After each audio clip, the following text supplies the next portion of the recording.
What is up, everybody? It is your boy Farai. Thank you once again for tuning into another video Monday morning. Let's get some content done. We got another YouTube or actually Instagram question and answer we're going to be running through.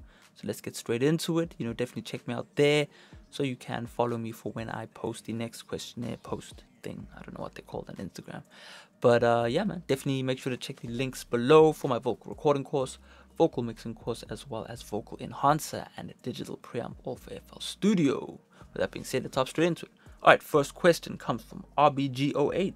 Always got good questions. Asks, choose between having the best plugins or the best mic. So really, having the best software or having the best gear. And I'm going to have to go with gear because at the end of the day, what it really comes down to is having great talent and then being able to make use of the gear that you have. All the stock plugins are pretty much the same as all of the highest end software. I can give you a nice analogy, something I've been thinking about. When you think about car manufacturers, for example, if they use cheap plastics, cheap metals, the frame of the car is very kind of cheap. What happens when the car gets into an accident, right? The car pretty much disintegrates, right? But then again, you could have a cheap car that is well built and it'll stand the test of time. There are many cars that are still on the road right now that are very low cost cars. But I'm always going to choose great gear to mix with great talent, simply because if you think of like Farai, for example, they're going to use really good high quality metals, high quality interior. They've got the leather, and then they've got some of the best engineers in the world who kind of sit and design and create a really beautiful car, and that's why the cost is so high for those cars. So same thing happens with audio, right? If I choose great gear and I'm able to utilize the best techniques with the great gear, what I do in the computer is going to be very minimal. So I'm always going to focus on the beginning stages before the end stages, right? I'm not going to be concerned about having flashy things because, for example, I could give you the best materials in the world and you wouldn't be able to make the car, right? So, hopefully that makes sense. Again, gear has gotten so good in the past 15 years that you don't need the most high-end stuff. A Focusrite interface is a good starting point. Now, if you really want to sit in, a high-end studio and listen to the differences, you will find differences. But at the end of the day, what you export is really all that matters, right? So, you can still get great results.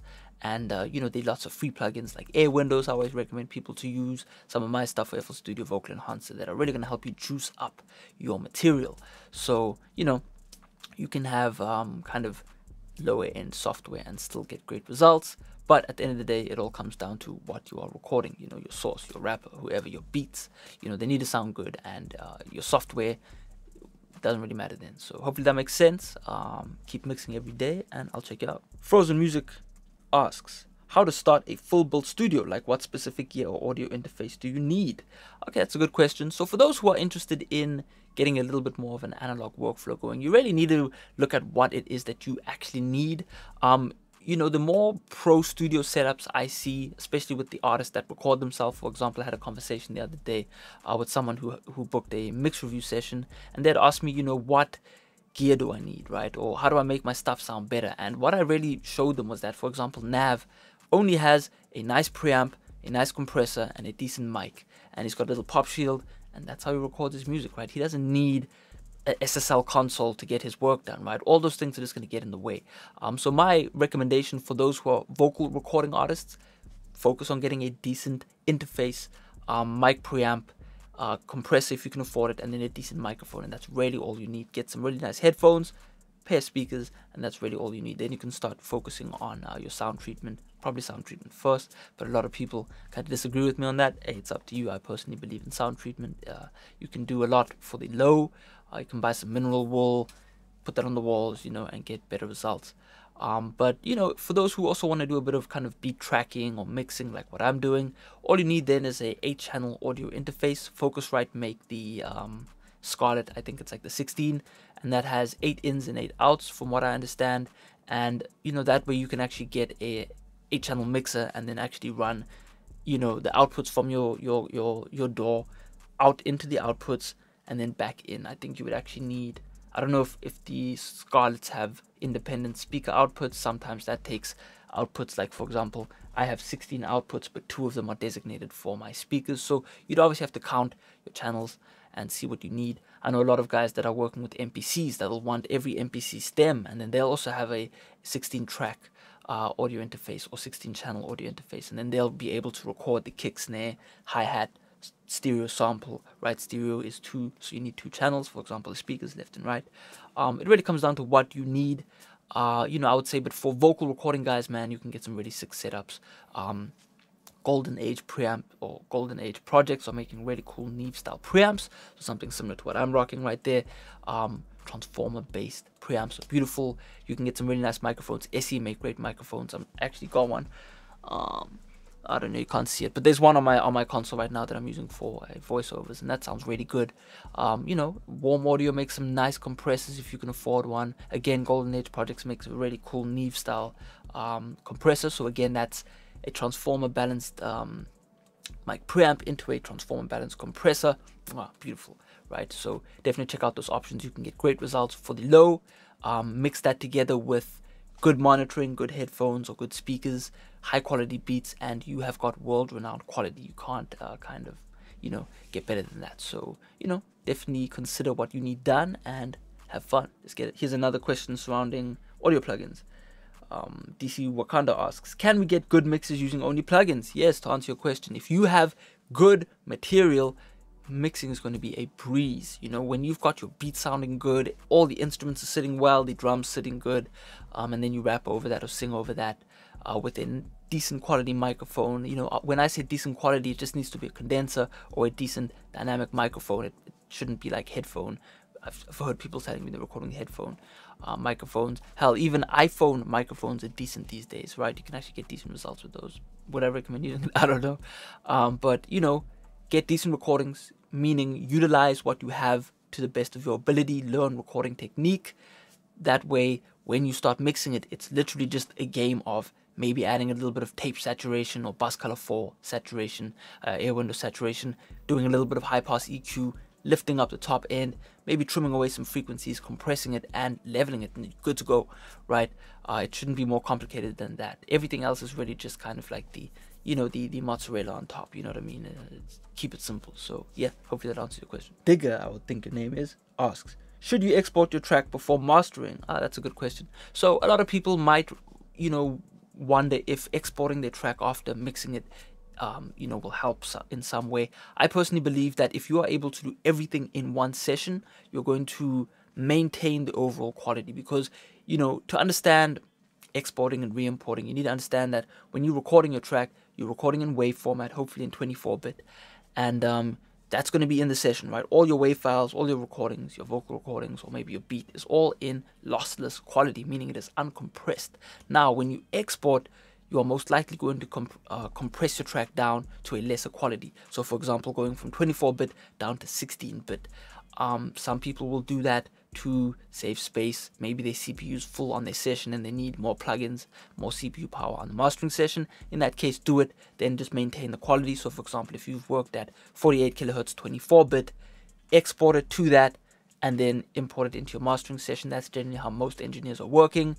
They're mixing the Pro Tools session, bouncing the track down, sending that off to a mastering engineer. He maintains the sample rate and the bit depth, does the master at the highest quality possible, and then exports it down for the different streaming services, right? At the end of the day, the streaming services are going to compress your track even more. So think about it kind of starting at the highest quality, going to a lower quality, and then going to the lowest quality possible, MP3 basically, right? A lot of streaming services now, that's why I'm personally a big fan of Tidal. I listen to Tidal when I'm jogging because I'm able to listen to the lossless WAV file. Beautiful, right? Because that means I'm pretty much listening to the exact same quality that the engineers were listening to when they were mixing and mastering. So, you know, as I said, if you can keep it in the same session, do it.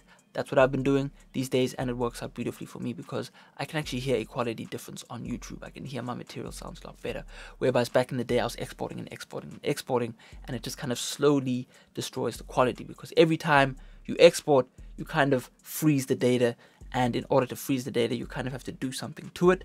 So personally, I like to mix my tracks in the box and maintain high quality. But again, if you are sending off to other people, export, do your thing, but keep the bit depth the same. So hopefully that makes sense. All right, another question asks, how loud should we finish a master at? Well, again, that comes down to what your intentions are with the track. If you are going straight to YouTube, you know, there are preferences for that. You want to keep your track around between, I would say, -12 to -14 LUFS. There's no need to get your track bumping at 0 dB. Kind of like a true master. I don't do it with these videos. I keep the audio nice and soft. So I mix personally for YouTube at a more TV standard. That's why my voice is never that loud. I personally believe that voice on a cell phone speaker doesn't need to be loud. It clips if you have it too loud. So I like to keep voice soft. Also with your mixes generally sound better on cell phones, a bit softer. A lot of people are so used to the distortion that they're like, whoa, you know, why does this sound softer? But, you know, it sounds a bit better quality in my opinion. But again, if you're doing CD level masters, then you want to go for the loudest level possible. That way, when people play it in their car, it's going to actually compete with everything else. The worst thing you would want is for somebody to be scrolling through their playlist and listen to a Lil Wayne song or Drake song or whatever, and have it sitting at -8 LUFS, and then your track comes in at -16 LUFS. It's the wrong standard. It's not going to be loud enough, and it's going to sound annoying. They're going to have to turn the volume up. Even though I'm a fan of turning the volume up, it's not that hard. But, you know, a lot of music listeners are lazy in that way. So it really comes down to what you are looking for. YouTube is generally -12 to -14. Spotify, I go for CD level loudness because I want it to compete. I'll let the algorithm do its thing. I've kind of given up on this idea of mastering soft for streaming, audio streaming services. But video softer, audio louder, CD quality even louder. Just think of it that way. You can actually Google the LUFS standards for different streaming services and then actually work towards that. Get yourself a free LUFS meter or a paid one, doesn't matter. I think the Yuli loudness meter is free, and it'll show you what your overall loudness is. So, you know, definitely check that out. In my opinion, if you want great quality hip-hop songs, between -8 and -10 is going to be great. Obviously, don't try and just aim for the level because I said so or some guy on the internet told you. Aim for it if it sounds good, right? If you're running out of headroom and your drums are starting to clip and not sound good, ease off a little bit. You've gone too far, right? The better you become as a mixer, the easier it is to actually get loudness. You're going to start achieving what we call crest factor loudness, meaning like everything is going to sound loud and proud without it having to sound too loud and proud. There are certain mixing techniques that you can go and Google that are going to allow you to get more perceived loudness, more so than loudness on a digital level. Because at the end of the day, I could make my track clip at 0 dB, make it super loud, quote unquote, but have it still sound softer than your favorite artist mixes. So, you know, as time goes on, you will learn different techniques. You will learn how to clip drums. You will learn how to level drums and then get the vocal popping in a way to where you can hear the whole mix without having to turn the speakers up. So, you know, a common amateur mistake is to make the drums too loud, for example. So, you know, keep working at it. And it gets easier, but definitely learn how to reference. Also learn how to shape your mixes. So look at a, I don't know what you call it now, like the span meter, you know what I mean? It's like a frequency analyzer meter. That's what it is. It's money today. But look at that, and then look at how loud your drums are. Look at how loud your treble is. You want to aim for a nice mid-range. The mid-range is where the magic is, right? It's where the intelligibility is. So, you know, definitely focus on that and keep mixing. Calio575 asks, NY compression tips, why and when to use it? Good question. I love me some parallel compression, or NY compression as some would call it. And for me personally, parallel compression, for those who don't know, is basically you taking a original sound source and then duplicating it somewhere else. That's traditional parallel compression. People have done this on mixing consoles for, you know, to do many various different things.